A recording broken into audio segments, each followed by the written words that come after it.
This morning, a 24-year-old named Kara stopped at a coffee shop on her way to work. She spent $5.40 on a latte she forgot about before she even finished it.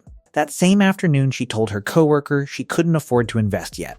Same person, same morning, 40 minutes apart. And what I'm about to show you is what that $5 is actually worth.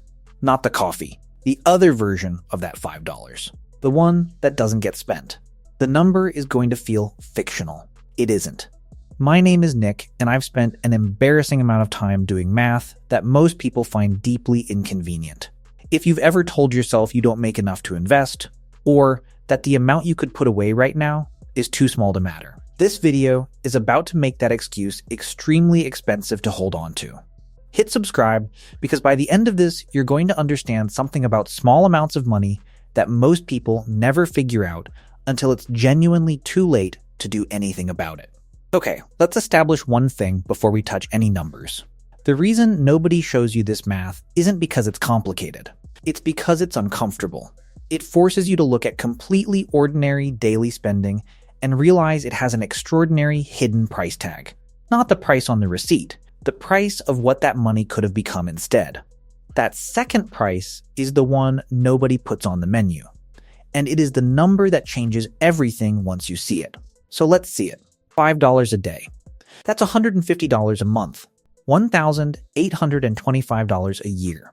The cost of a daily coffee, or a streaming service and a few forgotten app subscriptions, or the difference between cooking at home and grabbing something quick on the way. Nobody thinks of $5 a day as a wealth-building tool. It sounds like a self-help slogan on a motivational poster in a dentist's waiting room. But here's what happens when you stop spending it and start investing it instead, consistently, into a basic index fund, earning a historical average return of around 10% annually. After 10 years, you have contributed $18,250 of your own money. Your account is worth roughly $31,000. The market added about $13,000 on top of what you put in. Decent, not life-changing. You're not retiring on $31,000, but notice that almost $13,000 appeared without you earning it, saving it, or doing anything at all except not touching the account. After 20 years, you have contributed $36,500. Your account is worth roughly $111,000. The market added over $74,000. You have crossed six figures on $5 a day. The same amount most people spend at coffee shops and fast food counters without a second thought has quietly built a six-figure account while you were living your life. After 30 years, you've put in $54,750. Your account is worth roughly $339,000. The market contributed nearly $285,000. You personally did less than a third of the work. The money did the rest. And here is where it gets genuinely hard to believe. After 40 years, you have contributed $73,000 of your own money. Your account is worth roughly $1 million. $1 million. From $5 a day, you put in $73,000 over a lifetime and ended up with $1 million. The market handed you $927,000 that you never earned, never saved, and never had to think about. It just appeared. Because you left $5 a day alone long enough for math to do what math does when you don't interrupt it. That is not a typo. That is not a best-case scenario cherry-picked from a lucky decade. That is a straightforward 10% annual return, the rough historical average of the US stock market over long periods applied to $5 a day for 40 years. The math is not exotic. The discipline is not superhuman. The only thing standing between most people and that number is the belief that $5 doesn't matter. It matters more than almost any other financial decision you will make today. And I want to show you exactly why by introducing you to the real enemy in this story. Because the enemy isn't your income. It isn't the economy. It isn't even the coffee. The enemy is a word. And the word is disbelief. Here's what I mean. If I told you to save $2,000 a month to build wealth, you would probably tell me that's unrealistic for where you are right now. And for a lot of people, that's true. But nobody pushes back on $5. Everyone has $5. The problem is, nobody believes $5 does anything. So, it gets spent. Every day. On things that disappear before the receipt hits the trash. And the $1 million that was sitting on the other side of that decision never gets built. Disbelief is the most expensive financial habit most people have. More expensive than the coffee, more expensive than the takeout, more expensive than every small purchase most people argue about in personal finance conversations. Because those purchases are small. The disbelief behind them is what compounds. Every day you don't invest that $5 is not a day you saved $5. It's a day you spent the future return on $5. And at a 40-year horizon, that future return is roughly $13 for every dollar you didn't invest. You're not spending $5. You're spending $65. Let that sit for a second. Now I want to do the coffee comparison properly, because this gets used as a cliche all the time and usually done badly. I'm not here to tell you that lattes are destroying your financial future. That's not the point, and it's not true if you're making good decisions everywhere else. The point is simpler than that. The point is that $5 is a unit of wealth building that most people have access to every single day, and most people have unconsciously decided isn't worth treating seriously.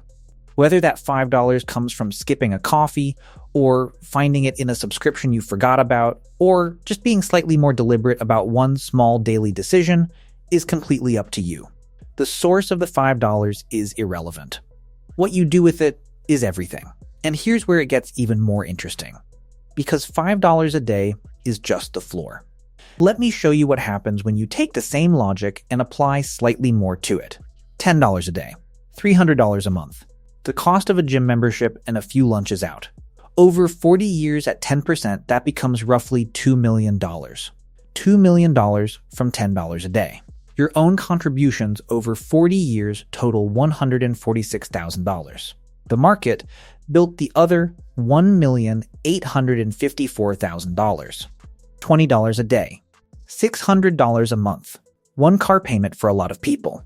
Over 40 years at 10%, that becomes roughly $4 million. $4 million.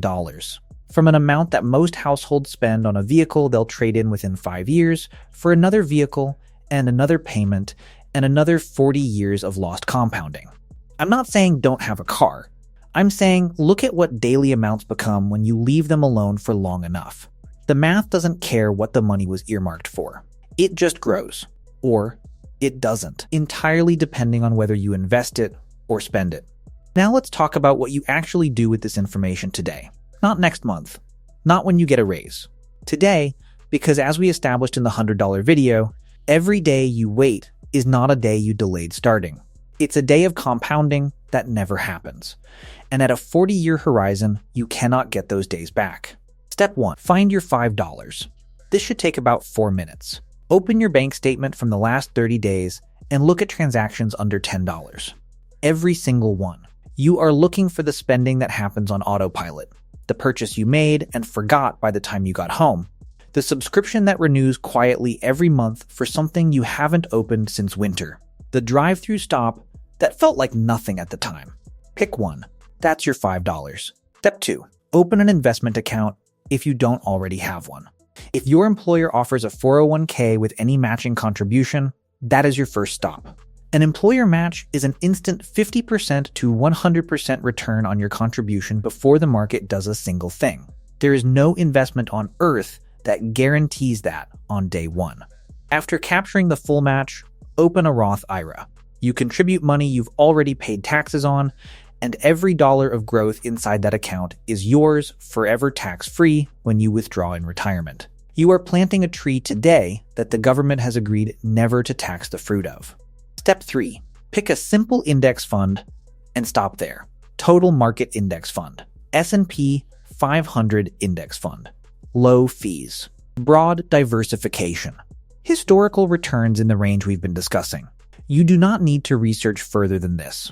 You do not need to pick stocks. You do not need to time the market or find the hot sector or read another article about what the Fed is doing. The people who do those things almost universally underperform the people who buy a boring index fund and ignore it. Boring wins. Every time. Over every long time horizon. Boring is what turns $5 a day into $1 million. Step 4. Automate the transfer. Set it up so that $150 moves from your checking account to your investment account automatically on the day after you get paid. Not when you remember, not when you feel financially motivated, automatically every single month without exception. The single most reliable predictor of long-term investing success is not intelligence. It is not market knowledge. It is consistency. And the only reliable way to be consistent with money is to remove the decision from your hands entirely. Automate it. Make it invisible. Live on what's left. Step 5. Do not look at it obsessively. Check it quarterly if you need to feel connected to it. Otherwise, leave it alone. The market will have bad years. Your account will go down sometimes. This is not a problem. It is a feature. When the market drops and you keep contributing your $150 a month, you are buying more units of the fund at a lower price. You are buying the sale. The people who panic and stop contributing during downturns are the people who quit right before the recovery. The people who do nothing keep buying and wake up on the other side of every downturn with more shares than they had going in. Do nothing is the hardest and most profitable strategy in investing. Quick note before we close. If you've been thinking about how to actually research, write, and build content like this, turning a concept as straightforward as $5 a day into something people watch for 20 minutes that is a teachable skill. It's exactly what we break down step by step inside the community I've built for people who want to create channels in the personal finance space. The link is in the description. No pressure at all. It'll be there whenever you're ready. Now back to Kara. Kara is still at her desk. She finished the latte about an hour ago. She doesn't remember what it tasted like. And somewhere across town, another 24-year-old named Maya made a different decision this morning.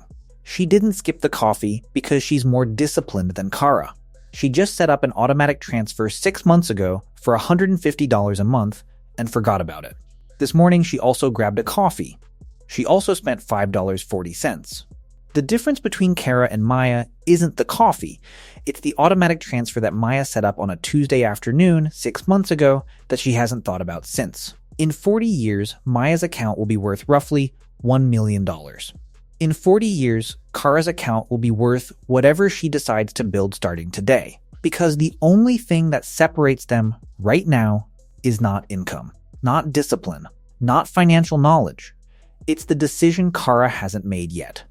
You are Kara right now, and the Tuesday afternoon where you set up the transfer is today. The market is going to compound either way. For 40 years, it is going to do exactly what it has always done. Grow. The only question is whether your $5 a day is in it when it does. And if this video changed how you look at that $5 in your wallet right now, drop a comment and tell me what your $5 is. The coffee, the subscription, the drive-through, whatever it is. I read every single one.